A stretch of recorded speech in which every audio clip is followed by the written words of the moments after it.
What's up guys, welcome to the video series where I will show you guys my method of how I take notes to memorize and encode as much information that I can extract from a video tutorial or instructional efficiently and easily without feeling cognitively overloaded or stressed out. Memorizing BJJ techniques is hard and complex, so I made it easier for myself because I believe the more knowledge that I am able to memorize and retain effectively, the more efficient and enriching it becomes to build skill from those knowledge by using kinesthetic learning later on when I get the chance to train at the gym. In Brazilian Jiu-Jitsu, kinesthetic learning is all about learning through movement and hands-on practice. So instead of just watching someone demonstrate a technique or listening to instructions, you learn by physically drilling moves, rolling with a partner, and feeling how your body and your opponent body reacts. This type of learning helps you build muscle memory, improves timing, and develop an intuitive understanding of techniques through repetition and real-life applications during sparring. So whatever type of kinesthetic learning or methods there are in BJJ, whether it is ecological or the traditional way of training, I find that my method helps make the experience of doing them even more efficient and enriching thing to do. Back then, when I was a beginner grappler,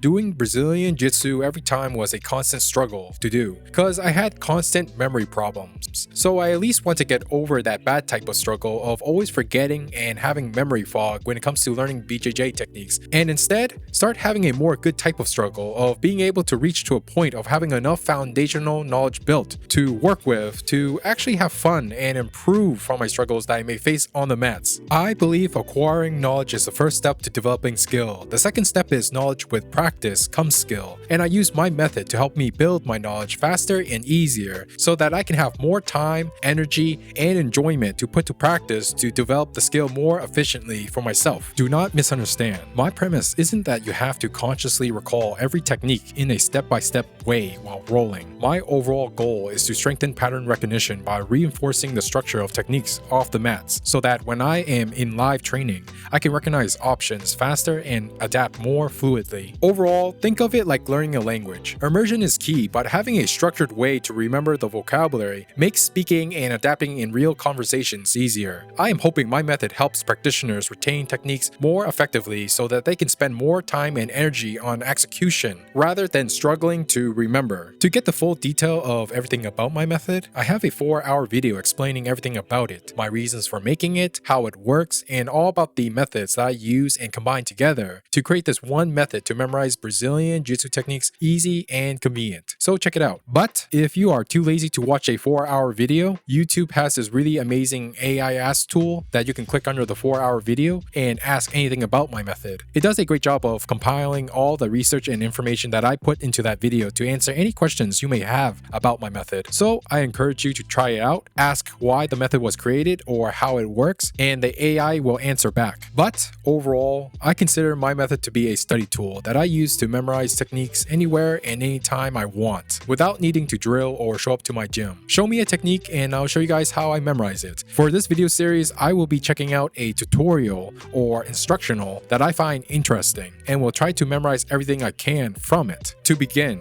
I use Anki, which is basically a flashcard application. To start my method, first I will have the source and name filled in front of the flashcard, and I will be starting my process in the back of the flashcard. For how this process of mine works, I am using two different types of learning methods called chunking and the pattern method, where first I break the large complex information that I am confronted with in the tutorial into more smaller simple pieces by using the chunking method. Then second, arrange the simple pieces into a different form where it becomes like a puzzle for the brain to naturally solve in figuring out for the answer by using the pattern method. And so far, I find that doing these two different types of things of breaking the large complex information into simple ideas and then turning those simple pieces into questions for my brain to figure out by putting all the pieces back together to get to the answer, this process that I do, I find it really helps me memorize BJJ techniques like crazy. The idea for this type of memorization process that I do is that it gets me constantly thinking and making connections throughout the whole time I do it, which means that the more I can get my brain to think and make connections with the complex grappling material of BJJ techniques, the more likely I'm able to convince my brain to deem them valuable and have a higher chance for them to enter my long-term memory much faster and easier. That I don't feel stressed out or confused at the end of this process, that instead I feel that whatever grappling knowledge I just threw inside my head for the first time will stay long-term and will not be easily forgettable. That that I feel very well prepared and excited to go put them to practice immediately whenever I get the chance to train at the gym. When it comes to learning, memorization is a required tool, and the better the ability to memorize things, the easier and more efficient it is to learn and enjoy learning.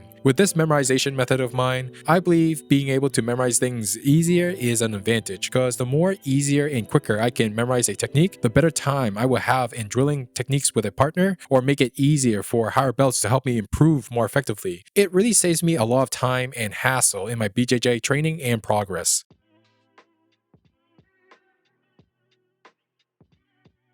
So let's see if I can read and decipher the code. Oh, show answer. Okay. Alright, for situation 1, step 1, go over, keep safe, go over, keep safe, close with precision, frame. Of course, this is from half guard. Of course, the title gives it away, but I always just want to read and go over my mind. But yeah, this line of code, as I can read and decipher and visualize it. Yeah, I'm in half guard and I have one, say my right arm is framing against the guy's collarbone or neck. So I'm trying to keep him, I'm trying to frame and make distance, which equals to safety position. Now, let's see. Step 2. Anticipate opponent equals move forward, push away, take opportunity, close the position. So from here, I can basically interpret it as, or recalling it as, if the opponent was able to pass over my framing arm and is kind of moving forward to push me down, to put their weight above my body, that's my cue to start executing this technique. It's part of the setup. So from here, it is very important of how you grip. Don't do a cable grip, even though it's the best handy tool. You have to do a modified grip, wrist to wrist. So I don't know, I guess preference, but yeah, I guess makes it a little more tighter. Let's see. Yep, this is what these two lines basically mean. It's more ideal to do this than this. Hold towards, keep pressure, hold down, take away, hold position is greater than warning equals escape 2. So this line of code is how I would translate it in my head, is that you're supposed to hold down in this modified grip and pull the shoulder joint down towards your body. Keep it glued to you. Keep it nice and tight, or else or you lose the warning, which is your opponent escaping. They're gonna like pop their arm out, and there you go. You lost the setup to the Choi bar. You know what I mean? So step 4, take opportunity equals let go plus move back. So as I'm holding down his shoulder joint, I'm letting go of the half guard and screwing my butt back to make some space. Hold on, I'm trying to remember. Okay, yeah. From here, I'm gonna take opportunity, go around, go over, sweet spot, keep safe. So I'm gonna let go and swing my right leg over his head and go around it and keep it safe, kind of glued on the top of his back. Let's see, okay. Step 6, take opportunity equals go over, sweet spot, go around. So I'm gonna go even deeper around his arm. And and from here, I'm gonna let go over, keep safe, close this position. So as I'm getting closer with my right leg, I'm gonna let go of the grip that I have. The other one grip is basically going over to my right thigh and cupping it. So, and the other one is on step 7. It's, well, hold on, let's see, 30% press rate. Another one, it's basically gonna go and cuff the guy's wrist, preventing his thumb from turning towards me.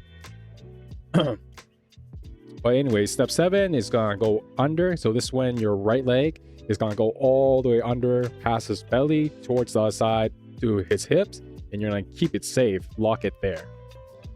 Go over, keep safe, restrain, option cancel, take him to me. Cancel, take him to. Oh yeah. So this is when I cuff the wrist from preventing him to doing the thumb. Anyways, situation number 2 is let me see. Situation number 2, that is step 1. Yeah. This is when your opponent, if he's not docile, if he's very reactive, he'll probably most likely do this. It's very common. He'll jump up, move forward, scoot his leg, scoot his hip up, and hopefully try to shake you off, loosen the grip that you have on his right hand. And yeah, that's literally all he could do.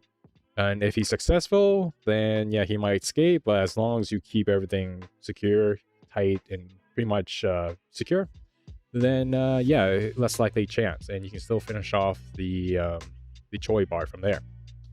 Step 3, situational 3.